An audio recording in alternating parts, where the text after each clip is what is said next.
Hello, my fellow duelist spaceman Jew here. I'm back at you with another video. So today I'm just showing off my Rock Decklist. Rock is really awesome because it's really straightforward, easy to play. They don't require extra deck. That's why there's nothing but a whole bunch of pointless, needless royal finishes in my extra deck. They can pretty much just get over everything just by attacking. That's just how the playstyle is, just how they're designed. And they're designed very well within the battle phase. In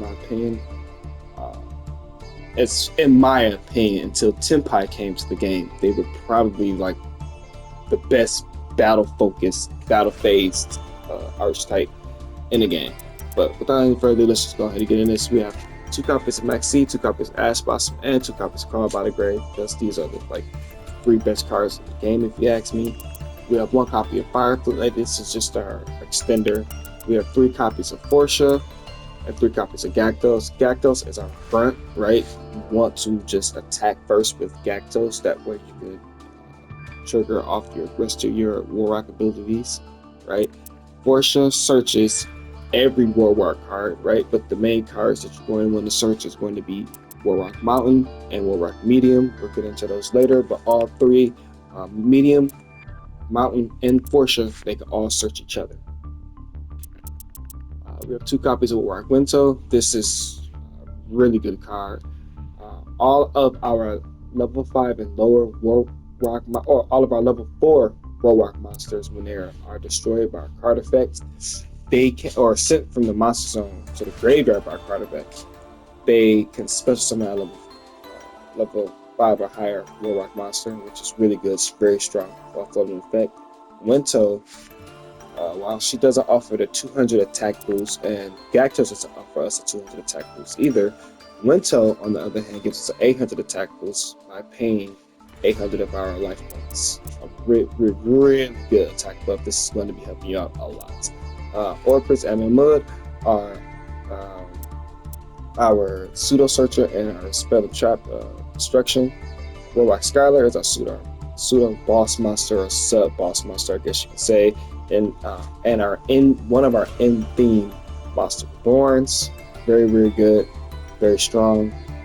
Basically, monster reborns, level 5 or lower Warlock monster. Warlock Meteor Dragon is our boss monster. This has our negate, can attack twice, and gives us an attack buff. Very strong, powerful card. We have the Gamma Seal, or we have the Kaiju and Alpha Master Beast combo. This is ridiculous. This is absolutely fucking ridiculous. I can't stress how ridiculous this combo is. Like, you Kaiju, then special summon Alpha Master Beast, activate Alpha's effect to return itself and the Kaiju back to your hand.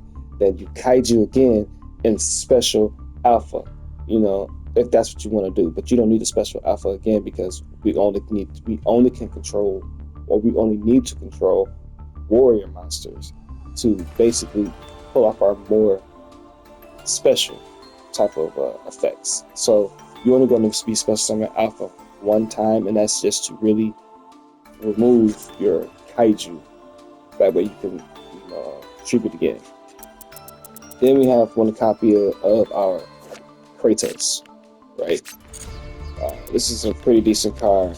The special summons itself from the hand or graveyard if one of our Warlock monsters is destroyed by battle. So this is pretty decent card. Not only that, it also has another effect, which is really good for closing out games, where it activates its effect, it can attack directly. So this is really good for closing out games. 1 copy of Happy Feather Duster, because obviously we need. While we do have Mahmud as a back row remover, Happy Feather Duster is just ridiculous. And if you want, you can include Lightning Storm, because this is a going second deck. So yes, Lightning Storm, it will be a good substitute.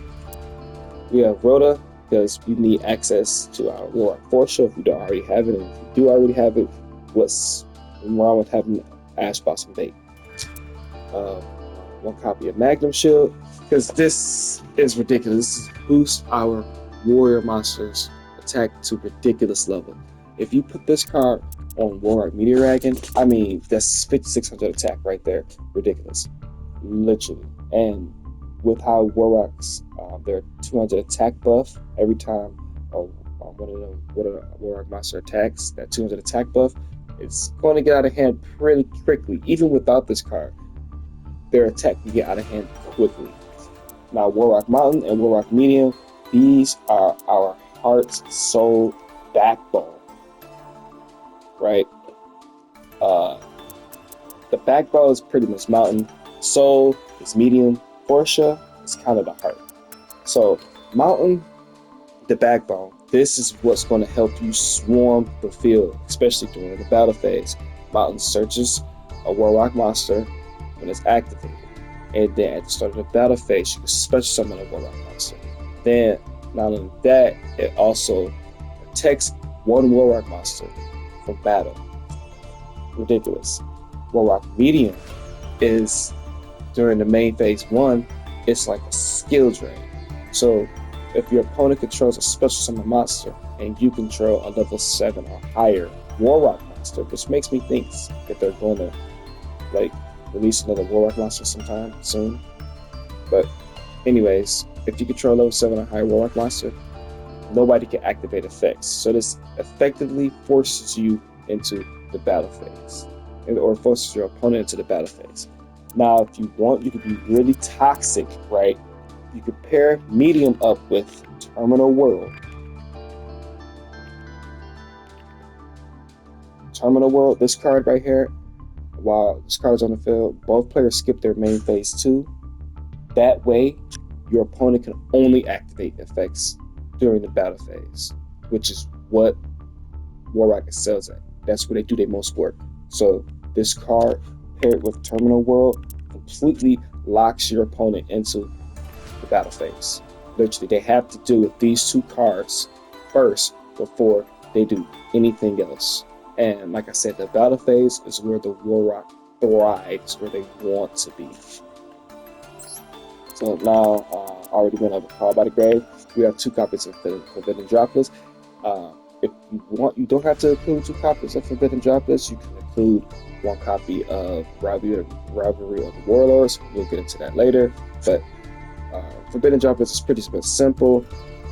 We don't have a problem with sending our Warlock monsters from the hand to the grave, because we do have 2 in-theme Monster Reborns.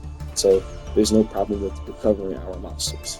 And not only that, this also has attack debuff, and all we want to do is attack. So while we're gaining attack, we're debuffing our opponent's attack. This is really, really good card. 3 copies of Warlock Dignity. This is our Omni Negate, especially during the battle phase. Really, really strong during the battle phase. It stops spells trapped during the battle phase, and outside of the battle phase, it stops monster effects. But regardless, this is a really, really good, strong card. Warlock Spirit. This is our in-theme Monster Reborn. It does have kind of a restriction, but who cares? Special Summon and Defense is where it's at, because it protects our Warlock monsters from destruction, and we also still get to activate our the Special Summon Warlock monster. We can still get to activate its effects. We have 1 copy of Warlock Generations. This is just really a going first card. If we can't really set up our board with Mountain, Portia, Medium, and whatnot, we have Generations. That way, Portia doesn't have to die by itself during the battle phase. We have 1 copy of Warlock Big Blow. This card is stupid. This card is ridiculous, okay? I know it's a normal, and I know it's kind of slow, and you can only activate it during the during the main phase, right? During main phase 1 or 2, but it's still a ridiculous fucking card. I mean, non-targeting destruction. Non-targeting destruction. And you get to pop 2 cards. Non-targeting destruction. It's ridiculous. This card should be at least a rare in my opinion. And then we have 1 copy of Gozen Match. Now, pairing Gozen Match up with Rivalry, right? Each player can only control 1 type, and each person can only control 1 attribute. It's ridiculous, because all we're doing is controlling warrior earth monsters. are Earth Warrior monsters. So Rivalry would be an amazing pair. I mean, very, very ridiculous. Literally, that pair alone can sometimes win you games. So if you want to be a little bit more toxic and a little bit more competitive, you can spruce things up with including Terminal World and Rivalry of the Warlords. It will, trust me, it will do you wonders, absolute wonders for this deck. Now, like I said, for the extra deck, it doesn't matter. It really doesn't. Who cares for the extra deck when you're playing Warrock? You don't need an extra deck. The Warrock's attack alone can handle everything.